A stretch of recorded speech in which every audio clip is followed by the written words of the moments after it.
ministers, multinational corporations, business leaders, Buddhist monks, influential think tanks, and respected China scholars. It's an influence operation that continues to this very day. This is the first book to reveal the MSS's influence operations. This most potent part of the CCP's intelligence work has been the most overlooked, misunderstood, and ignored. The few books on the party's intelligence apparatus glide over the issue of influence operations. Dedicated studies of China's influence operations have only speculated about MSS involvement. Even within counterintelligence agencies that try to interrupt the plans of China's spies, the significance of these activities has long been downplayed, and little has been done to impede them. This knowledge gap exists in part because the covert nature of MSS work means that its influence operations are often mistaken for those of more visible party organs, such as the United Front Work Department, UFWD.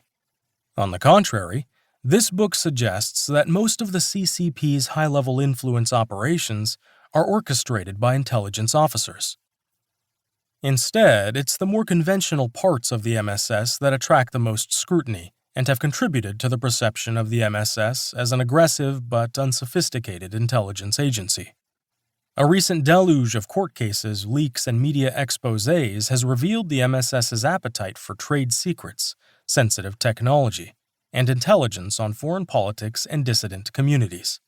Often these operations were exposed because the MSS officers involved in them made basic mistakes, like using unsecured phone lines to communicate with agents. Since the 2000s, greater numbers of MSS officers have been expelled or quietly barred from countries, including the United States, Sweden, and Germany. Starting in late 2017, governments started to publicly accuse the MSS of far-reaching cyber espionage campaigns against companies, individuals, and government agencies. The immensity of the CCP's intelligence community is another distraction from its influence operations. Alongside the MSS, the People's Liberation Army, PLA, has three main intelligence agencies, roughly responsible for eavesdropping and hacking, human intelligence operations and analysis, and political warfare.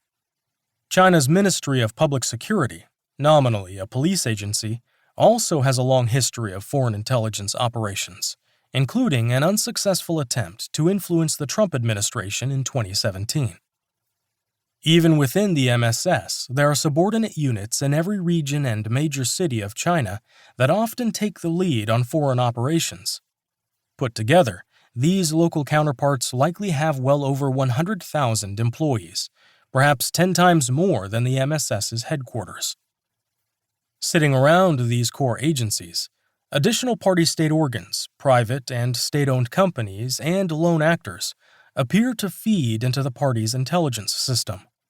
Chinese companies have been caught encouraging employees to bring back proprietary research from foreign rivals. A Chinese official might opportunistically glean sensitive information from a friend or relative in America. From the outside, it looks like an incoherent mess of overlapping responsibilities and unprofessional intelligence operations.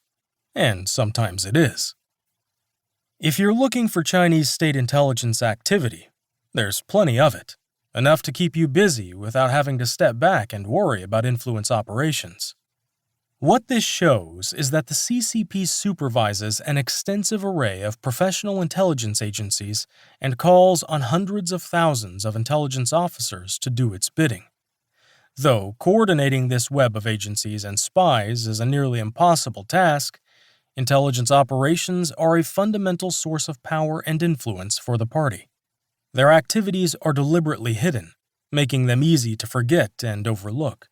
But their significance is difficult to understate. Peter Mattis, an expert on China's intelligence services, argues that delving into these organizations does much more than help catch spies. Properly analyzed, MSS activities offer unrivaled insights into the party's inner workings and ambitions. Understanding the operation of the party's intelligence apparatus is essential to understanding China's past, present, and future. The prevailing view until recently was instead that the party used a